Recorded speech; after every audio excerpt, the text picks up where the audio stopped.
Pada video kali ini, kami pun akan kembali membahas dan juga menjelaskan mengenai jalannya alur cerita terbaru dari manga Bakuan Tam Tokyo Revengers, yaitu Letter from Baji alias Surat dari Baji, chapter yang ke-27.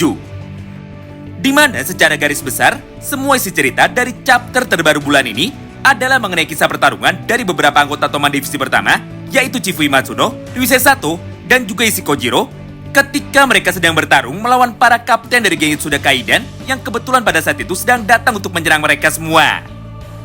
Oleh karena itu, tanpa perlu berlama-lama lagi, yuk langsung kita masuk aja ke dalam pembahasan utamanya. Manga Tokyo Revengers chapter yang ke-27 dibuka dengan sebuah potongan panel cerita singkat yang luar biasa menarik. Di mana pada halaman yang pertama ini, Chifui yang saat itu nampak sangat penasaran, akhirnya mulai bertanya seperti ini menuju kepada Kojiro. "Woi, Kojiro, jadi alasan dari Akamaro datang menuju ke markas kalian dan mengajar semua anggota dari geng Yotsuda Kaidan generasi kedua adalah karena orang itu disuruh oleh kakakmu. Jika memang begitu, lalu sebenarnya seperti apa sifat dari kakakmu itu dan kenapa dia malah menyerang semua anggotanya sendiri?" Mendengar pertanyaan itu dari Chifui Matsuno, Kojiro pun nampaknya sama sekali tidak peduli. Karena pada momen itu, dia pun hanya memilih untuk tetap diam tanpa ada sedikit pun niat untuk dapat menjawab semua rasa penasaran dari Chifuyu. Di momen inilah, Chifuyu yang terlihat mulai terpancing emosinya, akhirnya dia pun langsung berteriak menuju ke arah Kojiro sambil berkata seperti ini kepadanya. "Hah? Kau ini memang bodoh. Padahal kami sudah datang untuk bisa membantu dirimu. Tapi ternyata beginilah caramu untuk bisa membalas semua kebaikan dari kami." Menyaksikan respon yang dikeluarkan oleh Chifuyu itu, Kojiro pun seketika ikut menjadi sangat emosi. Hingga pada akhirnya, dia pun mulai menjawab semua pertanyaan dari Chifuyu barusan dengan cara menantangnya untuk bertarung. Mulai dari sanalah, pertengkaran yang luar biasa panjang di antara kedua orang itu akhirnya seketika langsung terjadi. Di mana di dalam prosesnya, tidak ada satupun dari mereka yang mau mengalah. Mengingat, Chifuyu dan juga Issei Kojiro sama-sama memiliki sifat yang sangat keras. Beruntungnya di tengah ketegangan ini, Ryusei pun mampu memisahkan mereka semua dengan cara berkata seperti ini kepada mereka berdua. "Woi, diam dan dengarkanlah. Ini bukanlah saat yang tepat bagi kita untuk bisa bertengkar. Mengingat masih ada urusan lain lagi yang jauh lebih penting, yaitu mengenai geng Yotsuda Kaidan. Intinya, Kenzo adalah kakak dari Kojiro, di mana dialah pendiri sekaligus presiden generasi pertama dari geng Yotsuda Kaidan." Walaupun pada awalnya Chifuyu nampak sangat terkejut, tapi belum sempat Chifuyu memberikan responnya atas penjelasan dari Ryusei barusan. Maka pada panel berikutnya, tiba-tiba saja terdengar suara keributan yang sangat besar dari lantai 1 rumah Ryusei yang merupakan area restoran milik ibu dari Ryusei.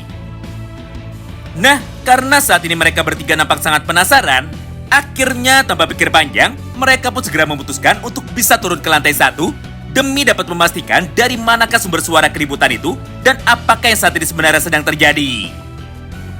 Disinilah sebuah kejutan besar yang sama sekali tidak mereka sangka seketika langsung terjadi tepat di hadapan mereka semua.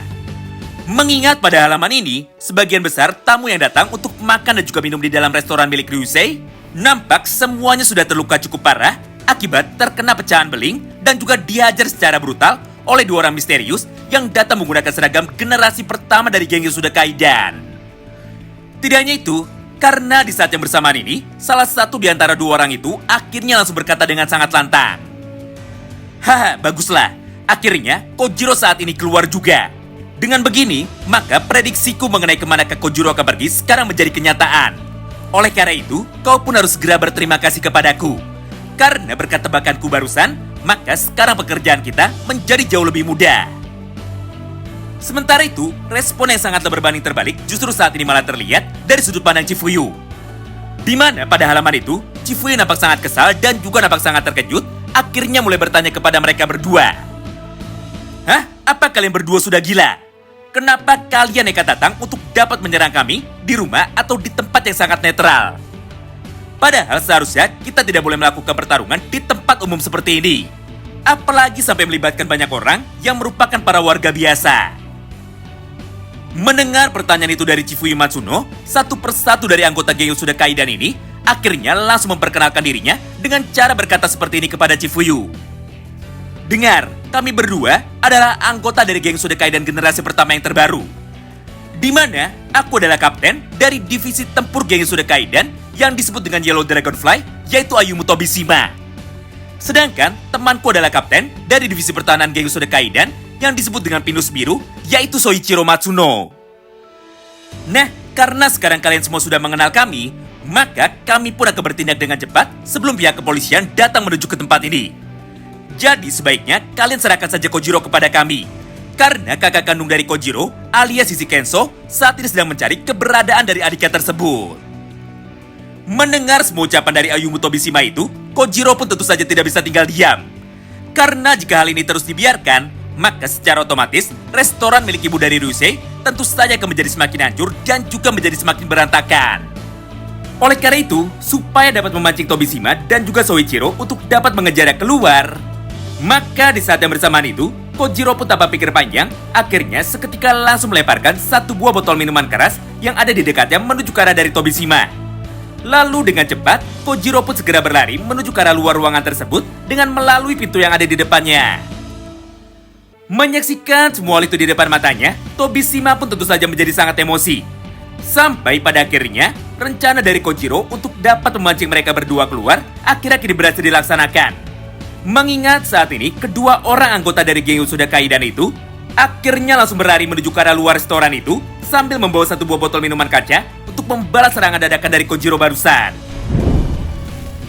Nah, semua momen kejar-kejaran tersebut terus berlangsung dalam tempo yang sangat cepat. Hingga setelah beberapa saat berlalu dan setelah mereka sudah sampai di sebuah gang sempit, maka pada kesempatan yang sama itu, Tobishima pun tanpa pikir panjang, akhirnya langsung melemparkan satu buah botol kaca yang sejak tadi dia pegang menuju ke arah kepala dari Kojiro. Sehingga Kojiro yang saat itu sudah tidak dapat menghindar, kini malah terkena lemparan dari Tobishima sampai tubuh dari Kojiro seketika langsung menjadi terjatuh dan juga tersungkur di tanah. Tidak hanya itu, karena pada halaman berikutnya, Tobi pun segera berjalan untuk dapat menghampiri Kojiro lagi dengan niat untuk langsung mengajarnya supaya Kojiro tidak bisa kabur lagi. Tapi sayangnya, Tobishima lah yang sekarang harus kembali dibuat kecewa. Karena ketika Tobi baru saja tiba tepat di samping tubuh dari Kojiro, maka di saat yang bersamaan itu, Ryusei pun mampu datang tepat waktu untuk dapat menyelamatkan sahabatnya tersebut. Dengan cara melancarkan satu buah tendangan terbangnya menuju ke arah kepala dari Tobishima menggunakan kekuatan penuhnya. Beruntungnya di momen ini, Tobi pun dapat merespon dengan cepat sebuah serangan dari Ryusei barusan. Sehingga dia pun berhasil menahan dengan sempurna serangan dadakan dari Ryusei Sato menggunakan pergelangan tangan kanannya. Di momen inilah, Ryusei yang nampak sangat kesal kepada dua orang anggota dari Gengosude Kaidan ini akhirnya mulai berkata seperti ini kepada mereka semua. Woi, dengar, Gengosude Kaidan saat ini sudah berhasil kami kalahkan dan Kojiro pun sekarang sudah keluar dari geng itu. Jadi sebaiknya, jika kalian ingin bertarung melawan kami, maka incarlah geng Toman saja. Karena kami siap melayani kalian semua di dalam pertempuran yang berikutnya. Mendengar semua ucapan dari Ryusei Sato barusan, Soichiro yang sejak tadi hanya diam saja, akhirnya seketika langsung membalasnya. Dengar, sejak dulu, tujuan utama dari Issei Kenso, yang merupakan presiden dari Gengosude Kaidan yang asli, hanyalah ada satu saja. Yaitu, untuk menghancurkan geng Toman tidak peduli apapun yang terjadi. Jadi, sampai kami semua bisa melakukan hal itu, maka Kenso pun tidak akan pernah berhenti untuk dapat mengincar kalian semua. Oleh karena itu bersiaplah, karena sekarang Tomanlah yang akan kami hancurkan. Nah, mulai dari sanalah, sebuah pertarungan besar yang terjadi di antara mereka berlima akhirnya seketika kembali berlanjut. Di mana di dalam pertempuran ini, Ryusei dan juga Chifui Matsuno nantinya akan kembali bertarung satu lawan satu melawan Tobirama dan juga Soichiro. Itulah semua poin pembahasan singkat yang dapat kami sampaikan kepada kalian semua di dalam satu video ini. Terima kasih banyak yang sudah simak video ini sampai habis, dan salam baku hantam.